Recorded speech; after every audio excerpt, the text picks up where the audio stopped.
Hi guys, welcome back to Real Reflections. If you are new here, don't forget to leave a comment, like and subscribe if you like this video and want to get involved in the discussion about, essentially in this, just some recent watches, first time watches from Blu-rays and DVDs that I've got. So I thought it's a bit of an eclectic mix, but that's part of what makes it fun, right, and interesting, I hope, for you guys. So yeah, just rattle off some, I've got 5 titles here for us to talk about, or for me to kind of rant and rave or not about. We shall see when we get into my opinions about them in a second. This is going to be like the first of a two-parter. I think later on in the week I'm going to do a second one because I've been watching a load of films for the first time recently because I've had some time off work and stuff. So yeah, with that said, let's get into it. We'll start off with what's, like, to me, in my view, a kind of embarrassing omission as a kind of cinephile. One of those films that I've heard about I've known about for like well over 20 years, never seen, from the 1950s, and it's from the Arrow Academy label, which unfortunately now is kind of like, I think it's defunct, right? It's ceased to kind of, they certainly don't release any more new ones, and a lot of them have just gone out of print. So I assume that they've just ceased operations with the Arrow Academy branch, which to me is a shame because I like both the normal Arrow video releases, which is more like kind of culty or mainstream titles, a lot of horror titles, of course, and then I also like the Academy stuff, which is more kind of like classic cinema, art house cinema, alternative independent cinema as well. And they've kind of just stopped with that, really, to focus more on the kind of the Arrow video label. To me, it's a shame. I don't know if that's like since the Hut Group took over it, which of course owns Zavvi, which is a kind of, is Zavvi a UK retailer? I think it is, isn't it? But it's an online retailer anyway. So yeah, it's a shame, really. But anyway, the film in question is Sweet Smell of Success by Alexander McKendrick, who he's a Scottish director. And this was his first American picture, and he's most known for making some of the kind of the Ealing comedy classics from the 1950s, such as The Lady Killers and Whiskey Galore. But this was his first stab at making an American film, and some argue this is one of the great American films in the 1950s. Essentially about the story of like a publicist or a kind of a gossip columnist who holds great power and sway over people set in New York, and actually uses great real New York locations. That's actually one of the pleasures of this film, is watching some of the kind of, just looking at kind of New York in around 1957, which is when this was made. And yeah, it stars Burt Lancaster as this kind of real ruthless, like I say, gossip columnist who, like I say, holds great power and sway. And Tony Curtis is the guy who's trying to climb the ladder, so to speak, and will do anything to climb that ladder, including essentially the plot of the film is that Burt Lancaster has a sister who he's very close to, who's coming of age, and he doesn't want to see leave the nest, as it were. He looks after her, he takes care of her, and she's got into a relationship with this jazz guitarist in this local kind of jazz group, and he doesn't want her in this relationship with this jazz guitarist, and so he gets Tony Curtis's character Sydney to essentially set up this guy, so then she falls out of love with him, essentially, and Sydney, of course, will do it because he'll do anything to kind of grease the favour of and the approval of Burt Lancaster's character. Essentially, this is a kind of timeless tale about the lack of integrity that some people hold, they'll do anything to climb that ladder of success. So to be honest with you, I think this is a film that's only grown more in relevance in time, because we see now a lot of the people that are most kind of accepted or valorized or held high in modern day society are people that have done pretty despicable things in their past, but nonetheless, it only seems to kind of actually further increase their odds of success, particularly like financially and fame-wise, and even like respect and admiration-wise of the general public. So I think this is actually a really timely and prescient film. And it's shot by James Wong Howe, who is a very, very famous cinematographer. Kind of his most renowned earlier works, probably something like Body and Soul, which is a boxing picture from the 40s. Like I say, uses real New York locations. New York locations. Couldn't say that for some reason. This is a really, really good film. I think a lot of modern audiences, if you're a younger film fan, you might struggle with this in the sense that a lot of dialogue now is way more naturalistic than it was back in the 50s, right? So if you have to adjust your ears because the dialogue in this comes quick and fast, and it risks to modern audiences, I think, feeling overwritten. And what I mean by that is that every line is delivered here to kind of give maximum juice and menace. It's a very acerbic, sardonic, and cynical film. Even in this now, where kind of cynicism in cinema is kind of the prevalent kind of topography or emotional mode of a lot of cinema now is cynicism. This even now stands out in this era, I think, because pretty much everyone's a bastard in this.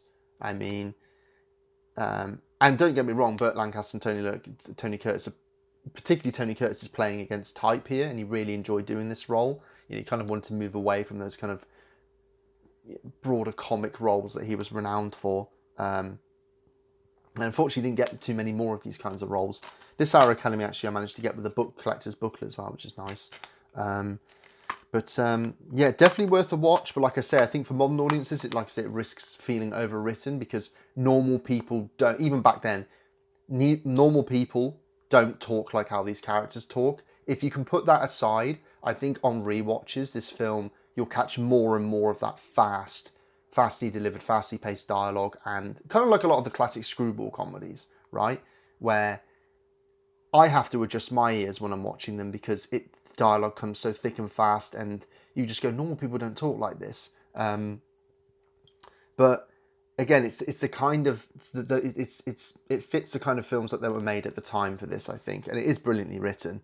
It is a very, very witty film, and quite a dark film. And again, it's one of those examples of like an outsider, in this case McKendrick, the director, coming in and making a great film that seems to say a lot about America, or at least American institutions, in this case, journalism and the kind of the skullduggery involved in it, and the kinds of people that are in that industry.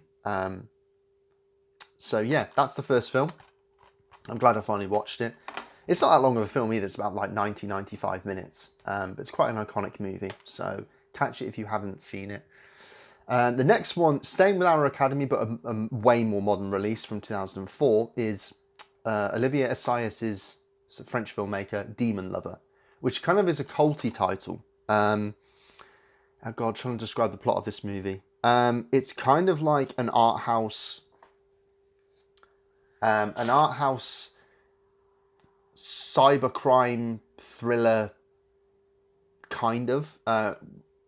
That's how I would kind of describe it. It's basically a film about, how to sum this up, kind of about the nature of the internet and the virtual sphere, and how that changes our relationship to particularly sex and violence in this film. Because this film is essentially about two kind of competing corporations who are like, they're competing for this contract for this hentai, Japanese this company that makes hentai, which essentially is like Japanese anime porn, and they're moving into making this Demon Lover is essentially a branch which makes interactive pornography, where you get to abuse the unwilling participants in real time. So you get to kind of cater the porn to your own desires, as it were. As you can tell, it's a very kind of out there film. But it's aged pretty... I think it's definitely a film of the noughties. And I don't mean that in a bad way. I think it's like very much a film of its time that says a lot about the time in which it was made. Like I say, it's very art house. Olivier Assayas is a kind of director who kind of teeters on that mainstream but art house boundary, where he likes playing with genres. He's quite a cine-literate director. And this might be his most well-known film now, besides something like Irma Vep, which is a kind of another film that's kind of actually hard to sum up, from 1996, that stars Maggie Cheung. It's a very interesting transnational film. A lot of the film takes place in, say, France, Japan, Mexico, but Assayas makes a point of almost stressing that the film could be made anywhere. It's one of these films where I think the use of place and space is actually really fascinating in this film. A lot of the films takes place in bars, in airport lounges, in hotel rooms, in hotel lobbies. And so it's basically a film about dislocation, which ties in with the themes of the virtual aspect of the movie, of the nature of the internet and what it's doing to our dissociation of the impacts of violence in particular, but also, I'd say, and sex as well, and eroticism. It's a film that gets increasingly hard to follow as it goes along, so you have to stick with it. It's actually got a lot of big names as well. I say biggish names, recognisable names attached to it. You've got Connie Nielsen, who probably is best known for playing, I can't remember her name in Gladiator, but she's in Gladiator. And she's in 1 Hour Photo as well. Chloe Sevigny, who you see pop up. She's an interesting actress, actually. She does a lot of kind of independent art house stuff.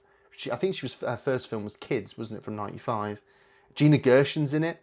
And what's interesting about Connie Nielsen and Chloe Sevigny is they speak French in this, as well as English. So that's what I mean. There's a lot of different stuff. There's Japanese being spoken here, English, French. It's a very transnational film. Like I said, Gina Gershon's in this as well. So, yeah. And Sonic Youth soundtracks it as well. So, yeah, interesting film. Hard to stick with, but probably a film that will grow on you, particularly if you like your films to be a bit deeper, a bit more out there. If not, probably not the film for you. And like I say, as you can tell, it's an 18 in terms of its themes with the sex and porn. There's quite a lot of that in the subject matter. So if that puts you off, you won't like it either. This also comes with the booklet, which was helpful to read actually after watching the film. So it is a bit of a cerebral film. Next one I've got here, another film from another foreign language film actually, BFI Blu-ray Maborosi, by the Japanese director Hirokazu Kore-eda, who's probably the most well-respected contemporary Japanese directors, right? Has drawn comparisons to Ozu, Yasujiro Ozu, one of the most famous and revered of all Japanese directors, who kind of made films throughout the silent period through to his death in the 60s. But in the sense that the reason why Kore-eda has drawn comparisons to him is his focus on kind of contemporary Japan, themes of family, his particular adeptness at working with kids and child actors, and drawing out great performances from them, as well as having an interest in like the lives and the experiences of children. This film isn't actually interested in kind of those kinds of things, actually, but nonetheless is a kind of quietly contemplated, quietly moving, cumulative power drama, emotional drama about essentially, it's a film about grief, essentially. It has this character here, Yumiko, if you can see without the glare on the screen, and it starts with like a recurrent nightmare that she has that's almost like it's framed as like a flashback device where she's a child, and it's about her failure to get her grandma to stay, who looks like she's suffering from Alzheimer's basically, and she's trying to return home. And there's this brilliant scene of a long take on a bridge where she's trying to convince her to come home, and she fails. The grandmother disappears off into the distance, and she's never to be seen again. She goes back, tells her parents, and they're unable to find her. And she awakens from that nightmare of her memories of this.